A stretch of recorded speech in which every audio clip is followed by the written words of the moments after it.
জামায়াত শিবির নিষিদ্ধে একমত ১৪ দল। এদিকে বিএনপি জামায়াতের জঙ্গিরা আমাদের উপর থাবা দিয়েছে বলছেন প্রধানমন্ত্রী। জানাবো জামায়াত শিবির নিষিদ্ধ কিভাবে বাস্তবায়ন হবে। আন্দোলনের সব কর্মসূচি প্রত্যাহার করল শিক্ষার্থীরা। এবং সর্বশেষ জানাবো গণতান্ত্রিক ছাত্র শক্তি আসলে কার। দর্শক শুনছিলেন সংবাদ শিরোনাম, এখন বিস্তারিত। জামায়াত শিবির নিষিদ্ধে একমত ১৪ দল। জামায়াত শিবিরে রাজনীতি নিষিদ্ধে ১৪ দল একমত হয়েছে বলে জানিয়েছেন আওয়ামী লীগের সাধারণ সম্পাদক ওবায়দুল কাদের। তিনি বলেন, বিএনপি জামায়াত নৈরাজ্যের মাধ্যমে দেশকে অকার্যকর করার ষড়যন্ত্র লিপ্ত রয়েছে। জাতীয় স্বার্থে দেশ বিরোধী অপশক্তি নির্মূল করার জন্য ১৪ দলের বৈঠকে সর্বসম্মতভাবে জামায়াত শিবিরের রাজনীতি নিষিদ্ধ করার সিদ্ধান্ত হয়েছে। এই সিদ্ধান্তে স্বাগত জানিয়ে বাংলাদেশ ওয়ার্কার্স পার্টির সভাপতি রাশেদ খান মেনন বলেন, জামায়াত শিবির নিষিদ্ধের সিদ্ধান্ত সরকার দ্রুত বাস্তবায়ন করবে। বৈঠকে ১৪ দলের অংশীদার বাংলাদেশ তরিকত ফেডারেশন চেয়ারম্যান নজিবুল বশর মাইজভান্ডারী বলেন, জামায়াত শিবির নিষিদ্ধ হলে তারা আর সংবাদ সম্মেলন কিংবা অন্য কোনো রাজনৈতিক কর্মসূচি করতে পারবে না। এর আগে ১৪ দলের কেন্দ্রীয় নেতাদের সঙ্গে বৈঠকের সূচনা বক্তব্যে প্রধানমন্ত্রী শেখ হাসিনা বলেন, জামায়াত শিবির বিএনপির জঙ্গিরা আজকে আমাদের উপর থাবা দিয়েছে। এখানে ওই শিবির ছাত্রদল বিএনপি জামায়াত এরাই কিন্তু এবং জঙ্গি এরা, এই জঙ্গিরাই কিন্তু আজকে আমাদের উপর থাবা দিয়েছে। কোটা সংস্কারের দাবিতে বৈষম্য বিরোধী ছাত্র আন্দোলন প্রসঙ্গে শেখ হাসিনা বলেন, এদের উদ্দেশ্যটা এখন বোঝা যাচ্ছে যে কোটা আন্দোলন ইস্যু না। একে একে যে কয়টা প্রতিষ্ঠান বাংলাদেশের সেরা দেয়, সেই কয়েকটা প্রতিষ্ঠান বাংলাদেশের মানুষের জীবনমান উন্নয়ন করে, সেটাই ধ্বংস করা, অর্থাৎ বাংলাদেশটাকেই যারা ধ্বংস করে ফেলা। বিএনপি জামায়াতের জঙ্গিরা আমাদের উপর থাবা দিয়েছে বলছেন প্রধানমন্ত্রী। কোটা সংস্কার আন্দোলন কেন্দ্র করে সাম্প্রতিক ঘটনাগুলোকে জঙ্গিবাদের কাজ হিসেবে মন্তব্য করে আওয়ামী লীগ সভাপতি প্রধানমন্ত্রী শেখ হাসিনা বলেছেন, জামায়াত শিবির বিএনপির জঙ্গিরা আজ আমাদের উপর থাবা দিয়েছে। এমন সময় শেখ হাসিনা বলেন, এখানে ওই শিবির ছাত্রদল বিএনপি জামায়াত তারাই কিন্তু এবং জঙ্গি তারা, এই জঙ্গিরাই কিন্তু আজ আমাদের উপর থাবা দিয়েছে। তিনি বলেন, বাংলাদেশে যে ঘটনাগুলো ঘটেছে আসলে এটা কোনো রাজনৈতিক কিছু না, এটা সম্পূর্ণ জঙ্গিবাদী কাজ, একেবারে জঙ্গিবাদী কাজ। কোটা সংস্কার দাবি, বৈষম্য বিরোধী ছাত্র আন্দোলন প্রসঙ্গে শেখ হাসিনা বলেন, তাদের উদ্দেশ্যটা এখন বোঝা যাচ্ছে যে কোটা কোনো ইস্যু নয়। একে একে যে কয়েকটা প্রতিষ্ঠান বাংলাদেশের সেবা দেয়, যে কয়েকটা প্রতিষ্ঠান বাংলাদেশের মানুষের জীবনমান উন্নয়ন করে, সেটাই ধ্বংস করা, অর্থাৎ বাংলাদেশটাকেই যারা ধ্বংস করে ফেলা। বিশ্বব্যাপী বাংলাদেশের নাম শুনলে সবাই সমীহ করে মন্তব্য করে টানা ৪ বারের প্রধানমন্ত্রী বলেন, আজ বাংলাদেশে উন্নয়ন হয়েছে, উন্নয়নের ফলে বাংলাদেশ আজ বিশ্বব্যাপী একটা মর্যাদার আসন পেয়ে গেছে। বাংলাদেশের নাম শুনে সবাই সমীহ করে চলে, সবাই সম্মানের চোখে দেখে। একটা আন্তর্জাতিক পর্যায়ে বাংলাদেশকে আমরা তুলে আনতে সক্ষম হয়েছি, অর্থাৎ আর্থসামাজিক উন্নয়নের মধ্য দিয়ে, অবকাঠামোগত উন্নয়নের মধ্য দিয়ে। জামায়াত শিবির নিষিদ্ধ কিভাবে বাস্তবায়ন হবে। মুক্তিযুদ্ধের সপক্ষের শক্তি দীর্ঘদিনের দাবি ছিল স্বাধীনতা বিরোধী যুদ্ধ অপরাধের দায়ে অভিযুক্ত জামায়াত শিবিরের রাজনীতি নিষিদ্ধ করার। ১৯৭২ সালের সংবিধানে ধর্মান্ধ যে কোনো রাজনৈতিক সংগঠন করা নিষিদ্ধ ছিল। ধর্মনিরপেক্ষতা এবং অসাম্প্রদায়িক চেতনা থেকে জাতির পিতা বঙ্গবন্ধু শেখ মুজিবুর রহমান সংবিধানে এই অরণ্য বিধান সংযোজন করেছিলেন। কিন্তু ৭৫-এ ১৫ই আগস্টের পর বাংলাদেশে আবার ধর্মবান্ধ মৌলবাদীদের আস্ফালন শুরু হয়। স্বাধীনতা বিরোধী অপশক্তিকে পাশে টেনে নেন জিয়াউর রহমান। সেই ধারাবাহিকতায় যুদ্ধ অপরাধী গোলাম আজম বাংলাদেশে আসে। জামায়াত আবার রাজনীতি করার সুযোগ পায় ২০০৯ সালে বাংলাদেশ আওয়ামী লীগের ভূমিদস্যু বিজয়ের পর আওয়ামী লীগ যুদ্ধ অপরাধীদের বিচার করার সিদ্ধান্ত গ্রহণ করে। ২০০৯ সালে আওয়ামী লীগের ভূমিদস্যু বিজয়ের পর আওয়ামী লীগ যুদ্ধ অপরাধীদের বিচার করার সিদ্ধান্ত গ্রহণ করে। সেই সিদ্ধান্তের আলোকে একাধিক জামায়াতের শীর্ষ নেতা দণ্ডিত হন এবং সর্বোচ্চ শাস্তিপ্রাপ্ত হন। এরপর থেকে জামায়াতের রাজনীতি নিষিদ্ধ করা নিয়ে বিভিন্ন মহলে জোরে সোরে দাবি উঠেছিল, তবে এই দাবি প্রথম উচ্চারণ করেছিলেন শহীদ জননী জাহানারা ইমাম। ১৯৯১ সালে যুদ্ধ অপরাধের শিরোমণি গোলাম আজমকে জামায়াতের আমির নির্বাচিত করার প্রবাদে ৭১-এর ঘাতক দালাল নির্মূল কমিটি গঠন করেন। সেই নির্মূল কমিটি থেকে জামায়াত শিবিরের রাজনীতি নিষিদ্ধ করার দাবি উঠেছিল, কিন্তু সেই সময় এই দাবি বিএনপি বাস্তবায়ন করেনি।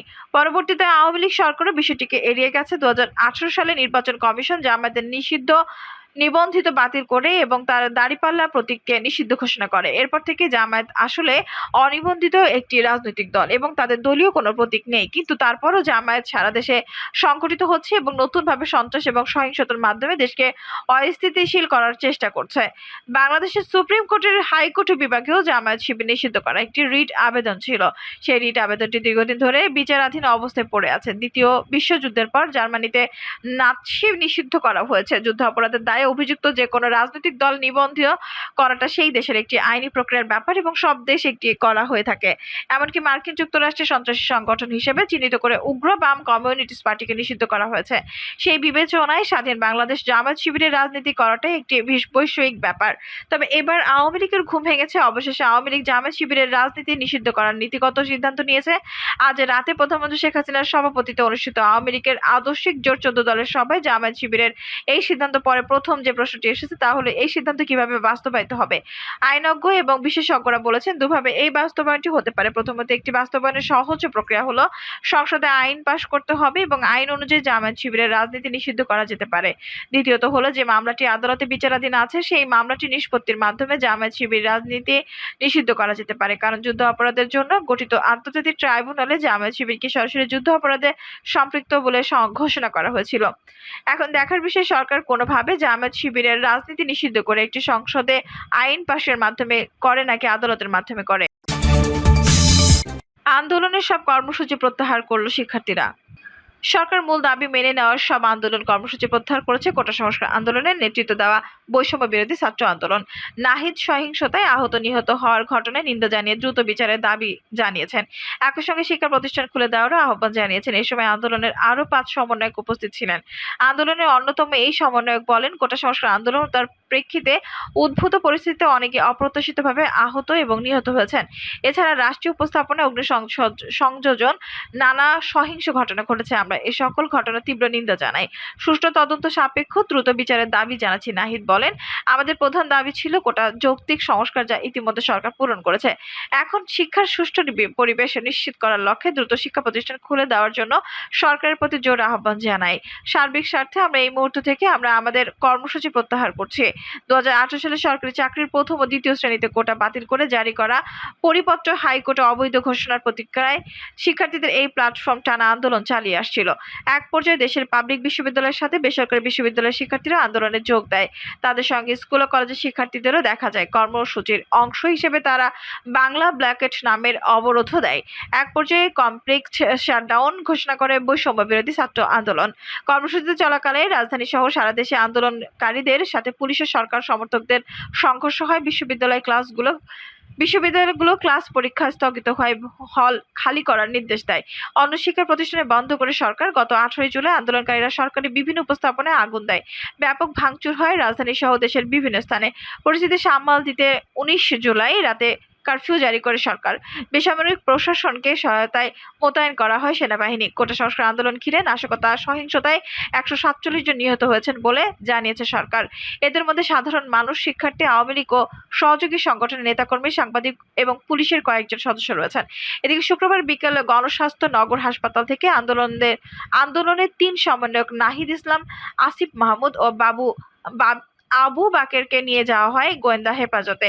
এরপর শনিবার সন্ধ্যায় আরও 2 সমন্বয়ক সার্জিস আলম ও হাসনাত আবদুল্লাহকে হেফাজতে নেয় ডিবি। রোববার আরেক সমন্বয়ক নুসরাত তাবাসসুমকে হেফাজতে নেওয়ার কথা জানায় ডিবি।